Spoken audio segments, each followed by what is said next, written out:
U starom gradu Efesu, u vrijeme kada je car Dekije strašnim progonima pokušavao da zatre ime Hristovo, živjela su 7 mladića. Bili su to sinovi uglednih građana i hrabri vojnici u carskoj službi.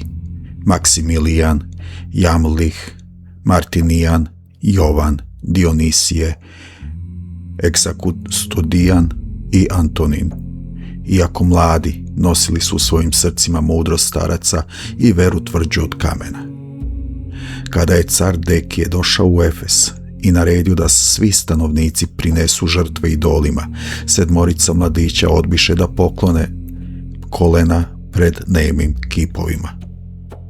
Zbog njihovog porekla i mladosti, car im dade nekoliko dana da razmisle, nadajući se da će se uplašiti kazne.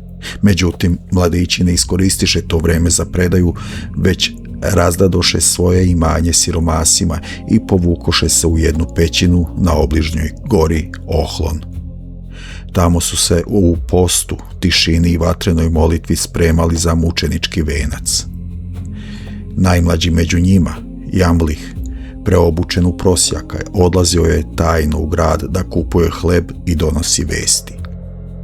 Kada se car vrati u grad i sazna da se mladići i dalje mole raspetom Hristu, besan naredi da se ulaz u pećinu zazida velikim kamenjem, kako bi mladići u njoj živi izdisali. 2 tajna hrišćanina, Kordin i Rufin, koji su prisustvovali zazidavanju pećine, urezali su na olovnim pločicama imena mladića i opis njihovog stradanja, pa ih položili među kamenje. Prošli su vekovi, progonitelji su nestali, Rimska imperija se promenila, a hrišćanstvo je postalo slobodno. Prošlo je skoro 200 godina, u vrijeme pobožnog cara Teodosija Mlađeg. U crkvi se pojaviše lažni učitelji koji su sejali sumnju i tvrdili da nema vaskrsenja mrtvih. Car je u velikom bolu molio Boga da pokaže znak koji će učvrstiti veru u narodu. Upravo u to vrijeme vlasnik imanja na gori Ohlon poče da gradi štalu za stoku i upotrebi kamenje sa zazidane pećine. Čim se otvori ulaz, Gospod vrati duh u tela 7 mladića. Oni se probudiše iz čudesnog sna, misleći da su odspavali samo jednu noć. Jamlih ponovo ode u grad po hleb, ali ga na kapiji dočeka čudo. Iznad gradskih vrata stajao je svetlići krst.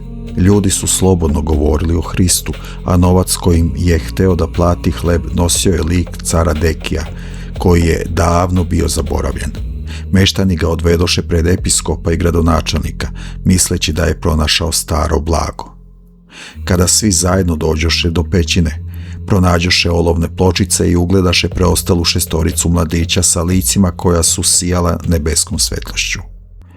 Čitav grad, na čelu sa samim carem Teodosijem, koji ubrzo pristiže, pokloni se pred ovim živim svedocima Božije sile. Mladići progovoriše caru i narodu: Bog nas je vaskrsao pre opšteg vaskrsenja, da vidite da je vaskrsenje mrtvih istina. Svojim buđenjem srušili su sve laži i sumnje. Nakon što su posvjedočili istinu, mirno legoše na zemlju i predadoše svoje duše Bogu, ovog puta do sveopšteg vaskrsenja. Ova čudesna priča nas podsjeća da je za Boga vrijeme samo trenutak, a da su vera i pravednost jedino što traje večno. Ako vam se dopala ova priča, podelite sa svojim prijateljima, ostavite komentar i prijavite se na kanal Duhovni spomenar. Sačuvajmo čistu veru u svojim srcima, znajući da nas Gospod drži u svojim rukama i u ovom i u budućem veku. Želim vam svako dobro.